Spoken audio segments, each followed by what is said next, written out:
Hi. I'd like to start this radio show with a song. New you.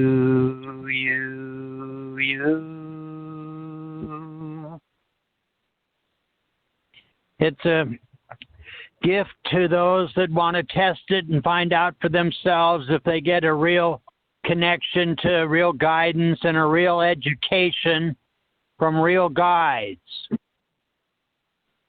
So we have Margaret in Lake Havasu City with us today to be interviewed and discuss things about life. So would anybody like to start the discussion or ask any questions of Margaret? Yeah, Margaret, this is Val from Huntington Beach, and I kind of was curious about your take on the other bodies. You say we have 5 other bodies. Well, we also see that, but we have a little bit different view. We talk about the physical, of course, and then the astral, which is the emotional, then the causal, which is the memory body, the mental, and then the etheric. And you have the physical, the etheric, the spirit body, the higher mind body, and the soul body. And I wonder if you can kind of go over those and how you see those. Yeah. I would, if you don't mind, like to explain that. I always seem to have to answer that question with all my... I taught over 20,000 students in Japan over 20 years. That's 1,000 people a year. And they all started off with pterogram therapy, crystal acupuncture, and there are many other therapies I have. And, of course, the primary thing about any therapy, whether it's EFT or anything else you can think of, is about having the aura delete vortices of energy that we call blocks. So when I was very young, my mother was a cripple. I was born in 1942, and apparently I was held in the arms of some nurses, and they went from trembling after the bomb across the road had wiped out many, many people. So, you know, I came in with a healing skill. And so I'm saying this so you understand I'm not just someone who came into it at 40 or something. It's been my whole life. So by the time my sister arrived, she's 4.5 years later than me, the war had ended, I was hearing the voice of God in sound around. And to me, he gave me the word oneness, and that's in my book, My Journey into the Oneness. So I'm just giving you a premise about who I am before I answer this question. I hope you don't mind, so that you understand where I'm coming from. So when my mother was holding my new infant sister, I had to go out to the kitchen for her, and in those days we had drafty fires, so you had to shut all the doors and put all the lights off because, you know, nobody had any money, and, you know, war-torn England, it was in a terrible state. And so there, the light went on without me even touching it. I couldn't even reach the light switch, actually. And I heard, my child, you are a child of God, and you will know great suffering, and you will help those who are suffering. And, of course, that was hypnoidal, so there was no way I was going to forget that. And then a similar thing occurred when the voice was fantastic, so warming and encompassing and nurturing male voice. And then it happened a second time where I said, who are you? Because I can't see anybody. And he said, I am the one. And I said, who is the one, in my childlike way? And he said, I am all there is. And I said, what is all there is? Because, again, I'm a baby. I don't know, 4.5, 5, whatever. What do I know? And then he said, I am the one and all that is. And I said, what is all that is? And he said, oneness. And so that was how I got the word oneness. And as a result of that, went on to tell all the adults everywhere that I met, do you know about the oneness? Trying to find out. Nobody even had a glimmer of an idea of what oneness was. And everybody was into, is my Auntie Sally who died in the war, in spirit world, you know, blah, blah, blah, because they wanted to know if there was life after death in reality. And the birthing of the psychic phenomenon had been there since the dawn of time. You know, we go back and we see people in the Greek time were oracles and things like that. So I'm not avoiding your question. I'm coming back to it. I just want you to understand this is not new. This is old stuff. But I had to be reacquainted with it as a child. So here's my mother, crippled with a sister, set up by God to be a healer. So, you know, I'm looking at my mother's feet, and I have psychic vision as a young child because I haven't closed down my inner eye yet. And so I'm looking at her aura, and I can see these layers. Now, I was too young to question mark them at that age, but they was vivid, as you see the drawings, you know, on paper. But for me, I could see them vibrating and resonating at different levels, and little did I understand that was all relative to coding. So coming back to your question, the physical body, through the workings of the body, and obviously I don't want to go into anatomy and physiology, but every single organ in your body vibrates and resonates as it works, creating a sound. And that sound is audible. For example, you hear your tummy rumbling, or you hear yourself breathing as your lungs expand and contract. You can even hear your brain clicking around in your head if you're transforming thoughts from conscious to subconscious and so on. So I was looking at that when I was young, and I used to collect pebbles off the garden, you know, pathways and things that seemed to me like gems that radiated rainbows, like the aura, you know, that I'd seen in my mother. And I would put those on my friends playing doctors and nurses, or mummies and daddies. Somehow I always got to play the senior. And then I would watch these friends of mine who are laying on concrete floors and these, you know, dolly toys and things all around us. And I would watch their auras while they're sleeping. And I could see that same resonation coming from the physical form. And then I could see, because these were children, you've got to remember, and innocent, we're all like 7, somewhere around that age then.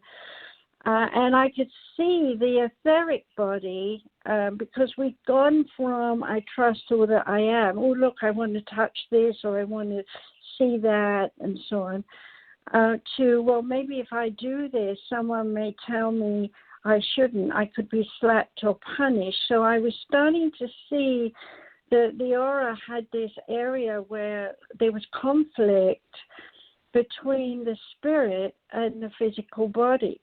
And so when I asked my spirit guides, what is this shaking I can see outside of the physical body's energy? And that was when I told it was etheric. Well, you know, I didn't even know what etheric was till years later. But I asked, what is that? And I was told it's the mixing of energy.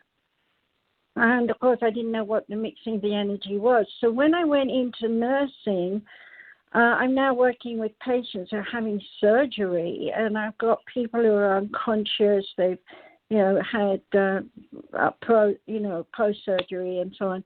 And I'm looking at their auras, and I'm starting to notice this sort of gold, silver, purple, lavender energy coming to the fore. Over, it was like coming from the edge of the aura over to the physical body, and I started to realize that I could see the spirit body was trying to heal the physical body.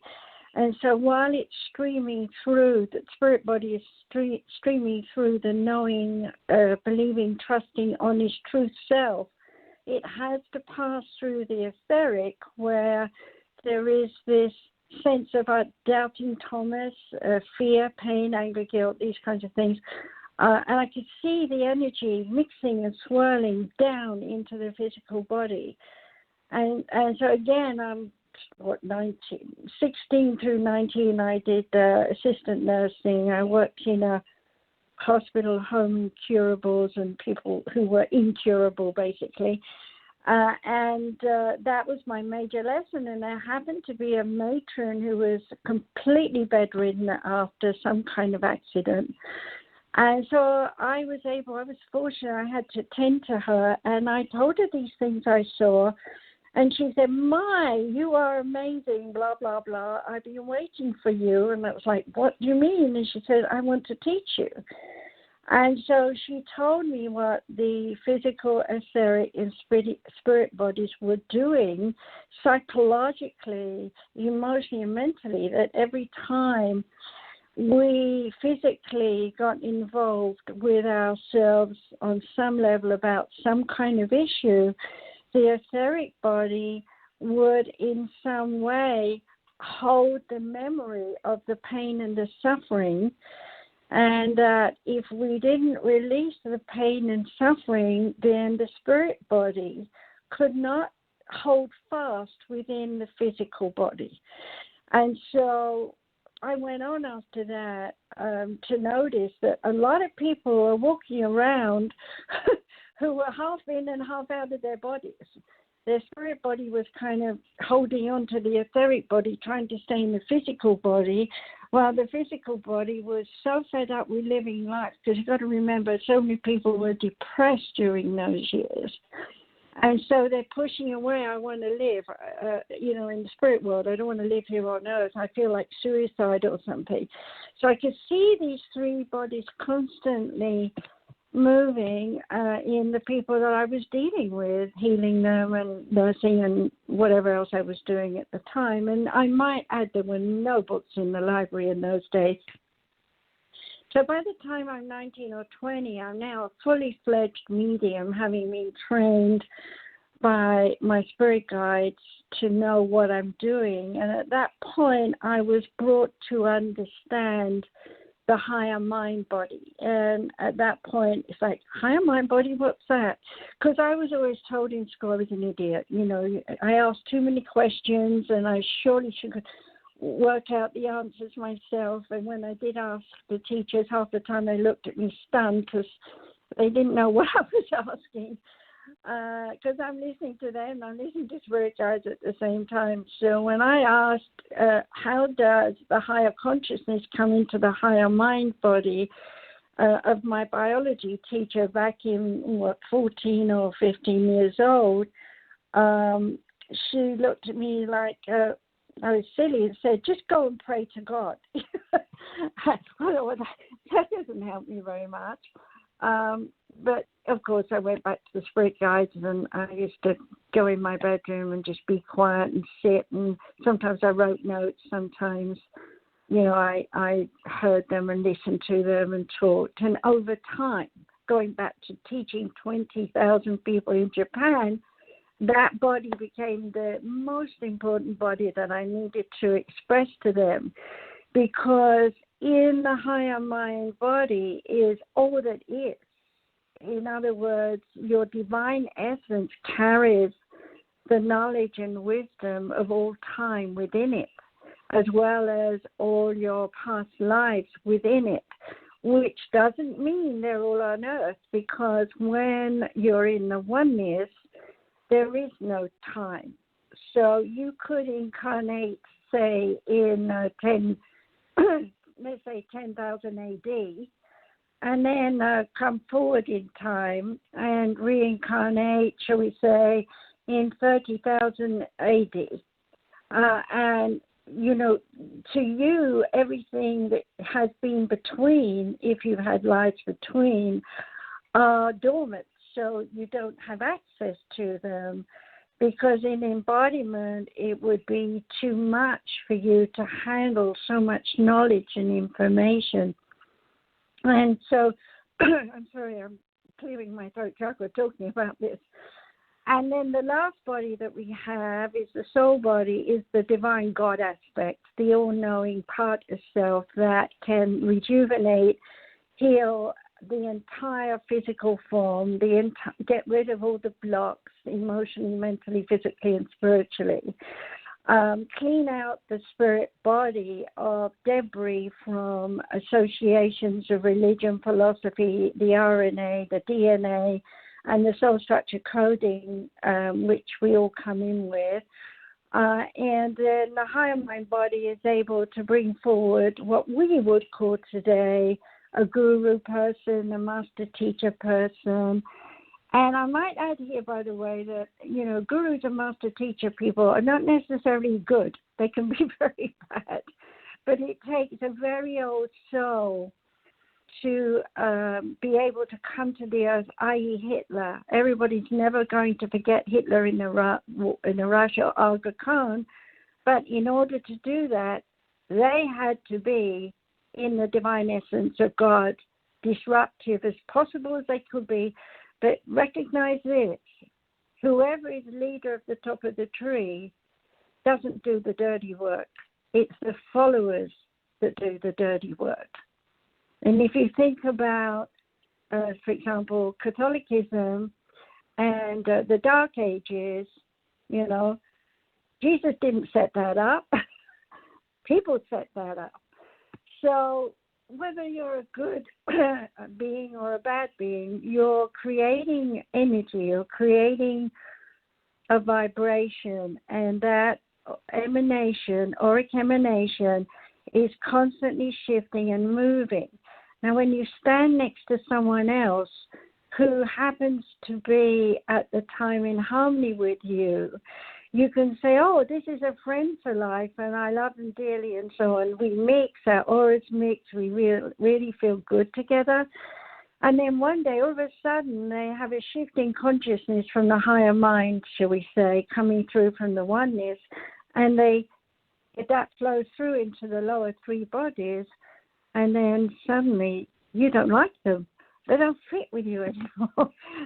And you just want to get away from them, and you don't know why, and you rationalize and justify all sorts of things, and then find out later when time has gone by why or whatever they were doing, and you start to go have an aha moment.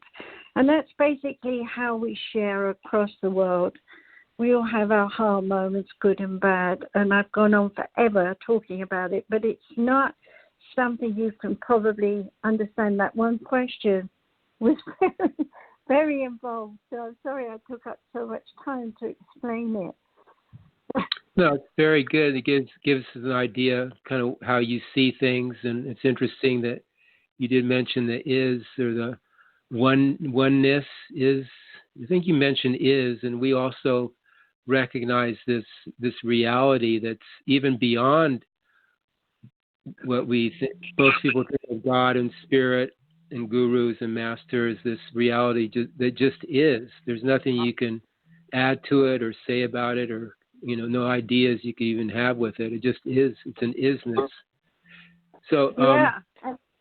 I just wanted to say that when God gave me that word, nobody knew what it was. Even when I went to India and taught there, they didn't know what oneness was. So I guess I started it. I never found anyone else who started it, so I don't know. Yeah. Well, you have a lot. I'm going to let's have some other questions here. Anybody else?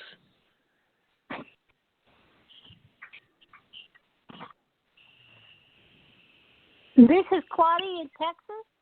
I just wanted to say thank you for that information. It's very, very timely. It's exactly parallel to what the new presentation is presenting.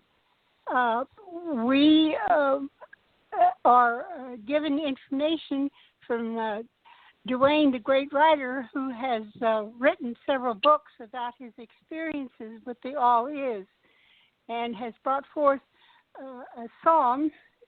We don't chant or do anything like that, but we sing new, you, and then ask a question and see what presents itself. So thank you. That's interesting. Is you the word Y-O-U, or is it a U letter? It can be either, but mostly it's a letter U. We start out with U,